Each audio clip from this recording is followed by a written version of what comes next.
जय श्री राम, हर हर महादेव। मैं अधिवक्ता बागेश श्रीवास्तव वाराणसी से पुनः आप लोग के समक्ष उपस्थित हूँ एक नया वीडियो लेकर नए ऊर्जा के साथ। और मुझे विश्वास है कि आप लोग भी ऊर्जावान होंगे। हम लोग चर्चा कर रहे थे भारतीय न्याय संहिता सन 2023 के अध्याय 6 मानव शरीर पर प्रभाव डालने वाले अपराधों के विषय में, जिसमें हम लोगों ने धारा 100 से लेकर के 106 तक का चर्चा कर लिया था। अब गतांक से आगे का चर्चा हम करेंगे।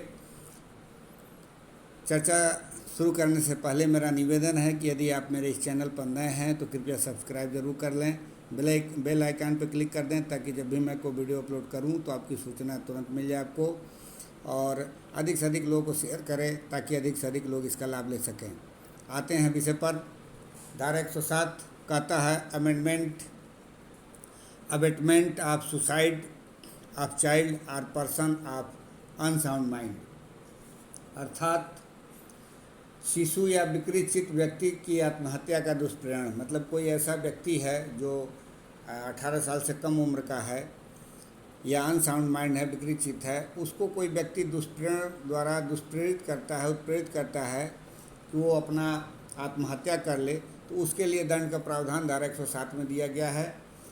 धारा 107 कह रहा है कि if any child, any person of unsound mind, any delirious person or any person in a state of intoxication commits suicide, whoever abets the commission of such suicide shall be punished with death or imprisonment for life or imprisonment for a term not exceeding 10 years and shall also be liable to fine। यानी यदि कोई शिशु विकृत व्यक्ति, कोई उन्मत्त व्यक्ति या मतता की अवस्था में कोई व्यक्ति आत्महत्या करता है, और जो कोई ऐसी आत्महत्या को करने के लिए दुष्प्रेरण करता है, तो वह मृत्यु या आजीवन कारावास या ऐसी अवधि के कारावास से जो 10 वर्ष से अधिक की नहीं होगी दंडित किया जाएगा और जुर्माने का भी दायी होगा। देखिए, ये जो टर्म्स बार बार आप ध्यान दे रहे होंगे कि इसमें मृत्यु दंड भी दिया है, आजीवन कारावास भी दिया है, और एक बात ये भी कह रहा है कि 10 वर्ष से अधिक का भी नहीं होगा। तो इसका क्या रीज़न है? अब इसके लिए बहुत ज़्यादा आपको कमेंट्री पढ़ना पड़ेगा, या यूँ समझ लीजिए कि जो प्रैक्टिशनर है उनको पता है कि जब दंड के प्रश्न में, जब एक बार जजमेंट हो जाता है सेशन ट्रायल से कि व्यक्ति को सज़ा ही देना है, उसने इस अपराध के तहत इस धारा के तहत अपराध किया है और वो दोषी है, तो एक बार सज़ा दे दिया जाता है और उसके बाद फिर एक बार दंड के प्रश्न पर बहस होती है। अब दंड के प्रश्न पर इसलिए बहस होती है कि हो सकता है कि वह व्यक्ति का पहला अपराध हो, उसके द्वारा हो सकता है कि उन परिस्थितियों में किया गया है जिन परिस्थितियों में जो धारा कहता है उन परिस्थितियों में न आता हो, तो दंड के प्रश्न पर ये कम किया जाता है। तो यही ये चीज़ अलग अलग श्रेणी में लाएगा।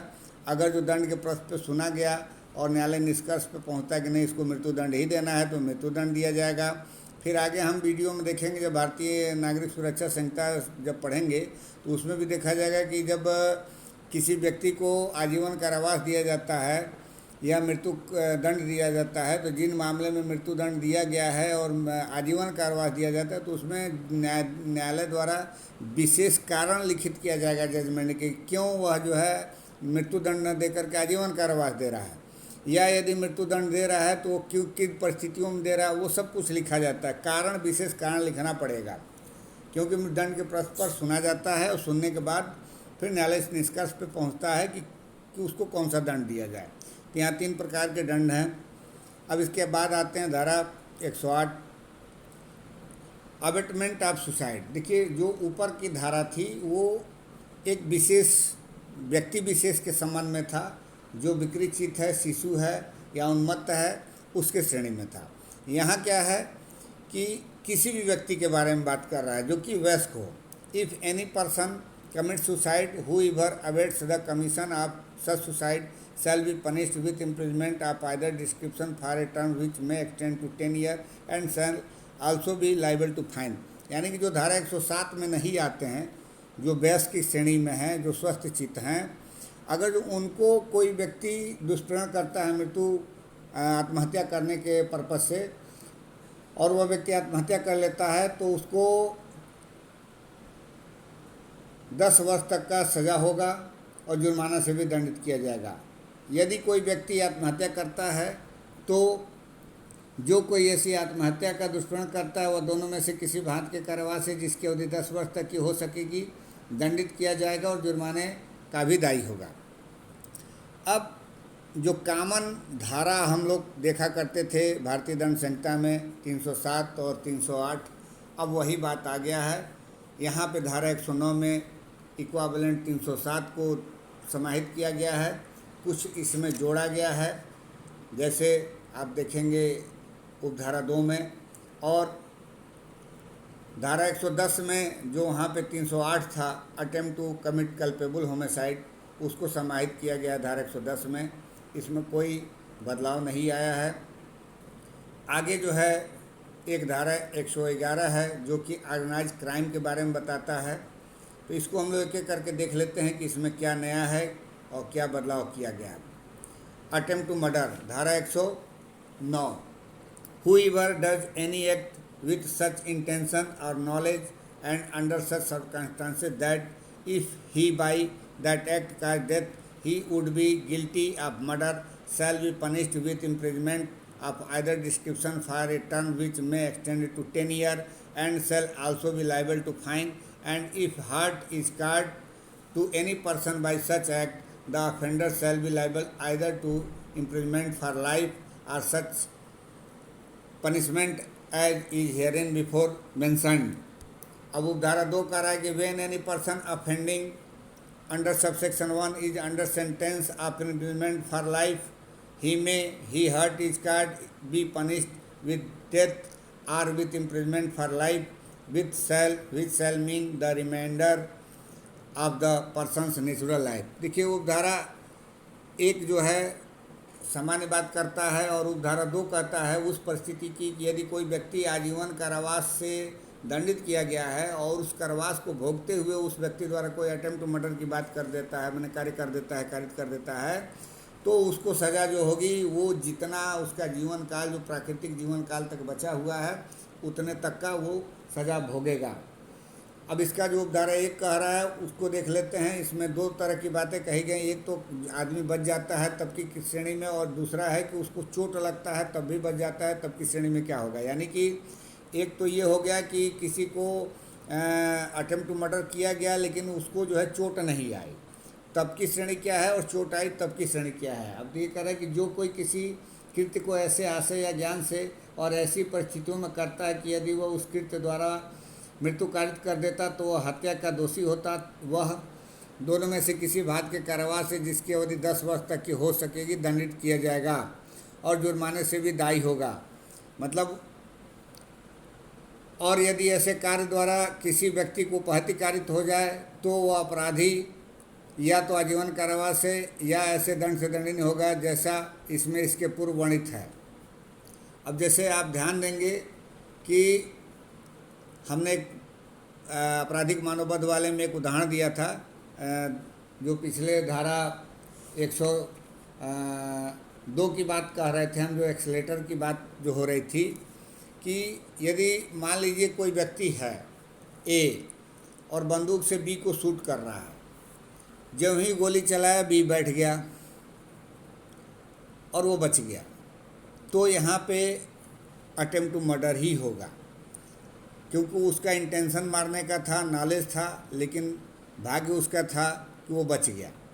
तब उसके लिए जो दंड है वो पहले पैराग्राफ का जो पहला पार्ट है उसमें आएगा, 10 वर्ष तक का सज़ा होगा।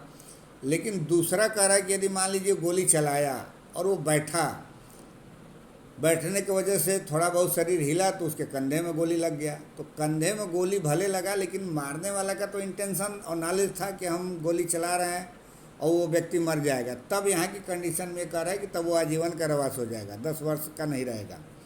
मतलब एक पार्ट इसका ये बताता है कि यदि किसी व्यक्ति को चोट न लगी हो और वो अटेम्प्ट टू मर्डर की श्रेणी में उसका अपराध कारित किया गया है तो मतलब मैक्सिमम जो होगा 10 वर्ष तक का सज़ा होगा, और यदि चोट लग गया तब क्या होगा, तब आजीवन कारावास की श्रेणी में आ जाएगा। और वही व्यक्ति आजीवन कारावास का यदि सजा भोग रहा है और उसके दौरान यदि अटेम्प्ट टू मर्डर किया जाता है तो बाकी के जो उपधारा 1 के जितने दोनों टर्म्स कंडीशन वो समाप्त हो जाएंगे। सीधे यहाँ पे ये कह दिया है कि जो बाकी का उसका प्राकृतिक जीवन काल है, जब तक उसकी मृत्यु ना हो जाए तब तक वो आजीवन कारावास का दायी होगा। इलस्ट्रेशन देख लिया जाए, जो हमने कहा है वही चीज़ इसमें बताया गया। A shoots at Z with intention to kill him under such circumstances that if death ensued, A would be guilty of murder, is liable to punish under this section। यह का वध करने के आशय से क उस पर ऐसी परिस्थितियों में गोली चलाता है कि यदि मृत्यु हो जाती तो क हत्या का दोषी होता, क इस धारा के अधीन दंडनीय है। बी कह रहा है A with the intention of causing the death of a child of tender years exposes it in the desert place, A has committed the offence defined by this section though the death of the child does not ensue। क सुकुमार अवस्था के किसी शिशु की मृत्यु करने के आशय से उसे एक निर्जन स्थान में आरक्षित छोड़ देता है। क ने इस धारा द्वारा परिभाषित अपराध किया है, यद्यपि परिणाम स्वरूप उस शिशु की मृत्यु नहीं होती है। मतलब जरूरी नहीं है कि मृत्यु हो ही, चोट हो ही, उसको कोई क्षति हो ही, सिर्फ इंटेंशन इतना है कि उस व्यक्ति की मृत्यु कारित करना है और वह व्यक्ति बच जाए। सी का रहा इसका कि A intending to murder Z by a gun and load it, A has not yet committed the offence. A fires the gun at Z, he has committed the offence defined in this section and if by such firing he wounds Z, he is liable to the punishment provided by the latter part of section 1। यानी कि यह कि हत्या का आशय रखते हुए क एक बंदूक खरीदता है और उसको भरता है। क ने अभी तक कोई अपराध नहीं किया है, यह पर क बंदूक चलाता है, उसने इस धारा में परिभाषित अपराध किया है और यदि इस प्रकार गोली मार कर वह यह को घायल कर देता है तो वह उपधारा 1 के पश्चातवर्ती भाग द्वारा उबंधित दंड से दंडनीय होगा, जो अभी हम चर्चा कर रहे थे ऊपर। अब डी कह रहा है कि A intending to murder Z by poison purchases poison and mix the same with food which remains in A's keeping, A has not yet committed the offence defined in the section. A places the food on जेड्स table और delivers it to जेड्स servants to place it on Jed's table, A has committed the offence defined in this section। कितना बढ़िया यहाँ उदाहरण दिया है कि विष द्वारा यह की हत्या करने का आशय रखते हुए क विष खरीदता है और उसे उस भोजन में मिला देता है जो क के अपने पास रहता है। क ने इस धारा में परिभाषित अपराध अभी तक नहीं किया है, लेकिन कब उसका हो जाएगा। क उस भोजन को यह की मेज़ पर रखता है या उसकी यह की मेज़ पर रखने के लिए यह के सेवक को प्रदत्त करता है। क ने इस धारा में परिभाषित अपराध किया है। मतलब अटेम्प्ट का मतलब ही होता है कि जो कार्य आप करना चाहते हैं उसमें कुछ न कुछ आप एक इस तरीके से कार्य कर चुके हैं कि अब उसका परिणाम सिर्फ मृत्यु ही होगा। ये अलग बात है कि उसका भाग्य है पीड़ित का कि वो बच जाए। अब धारा 110 जो इक्वावेलेंट धारा 308 था भारतीय दंड संहिता का, इसमें धारा 110 में समाहित किया गया है attempt to commit culpable homicide. अब इसके लिए क्या दंड है इसको देख लेते हैं। Whoever does any act with such intention or knowledge and under such circumstances that if he by that act causes death, he would be guilty of culpable homicide not amounting to murder, shall be punished with imprisonment of either description for a term which may extend to 3 years, or with fine, or with both, and if hurt is caused to any person by such act, shall be punished with imprisonment of either description for a term which may extend to 7 years, or with fine, or with both। इसमें भी देखिए दो part में कहा गया है। एक part में ये कहा गया कि यदि किसी व्यक्ति को चोट नहीं लगती है तब का क्या स्थिति होगा, जो कल्पेबल होमिसाइड है लेकिन नॉट अमाउंटिंग टू मर्डर की श्रेणी में आता है तब।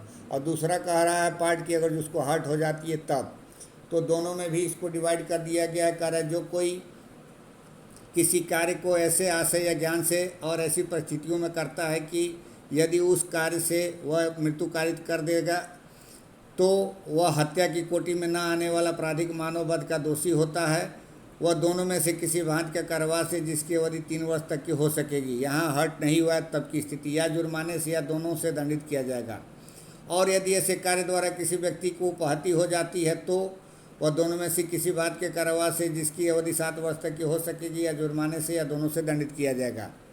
अब इसको इलिस्ट्रेशन दिया गया है, उसके माध्यम से समझ लेते हैं। A on grave and sudden provocation fires a pistol at Z under such circumstances that if he thereby caused death, he would be guilty of culpable homicide not amounting to murder. A has committed the offence defined in this section. का गंभीर और अचानक प्रकोपन पर ऐसी परिस्थितियों में यह पर पिस्तौल चलाता है कि यदि उसके द्वारा वह मृत्यु कारित कर देता तो वह हत्या की कोटि में न आने वाला आपराधिक मानववध का दोषी होता। क ने इस धारा में परिभाषित अपराध किया है। अब एक अलग इसमें जो नया धारा जोड़ा गया है ऑर्गेनाइज्ड क्राइम के बारे में, जो संगठित अपराध होकर के किया जाता है। अब एक चीज़ ध्यान दीजिएगा, परीक्षा के पर्पज़ से कई बार पूछा जाता है। जो नई नई धाराओं को जोड़ा गया है उसको बहुत केयरफुली खासकर विद्यार्थी वर्ग पढ़ें। अब इसमें जो धारा 112 सारी धारा 111, 112, 113 और ये देखिए ये सब जो है नई धाराएं जोड़ी गई हैं।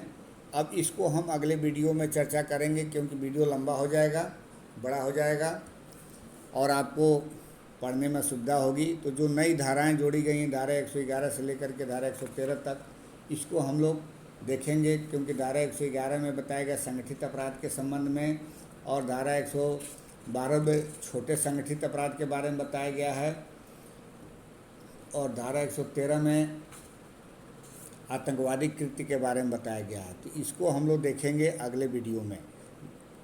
जाने से पहले मेरा पुनः निवेदन है कि एक बार आप लोग बेरक ज़रूर पढ़िएगा और मेरे इस चैनल पर नए हैं तो कृपया सब्सक्राइब ज़रूर कर लें, बेल आइकन पर क्लिक कर दें ताकि जब भी मैं कोई अपलोड करूं वीडियो तो आपको सूचना तुरंत पहुंच जाए।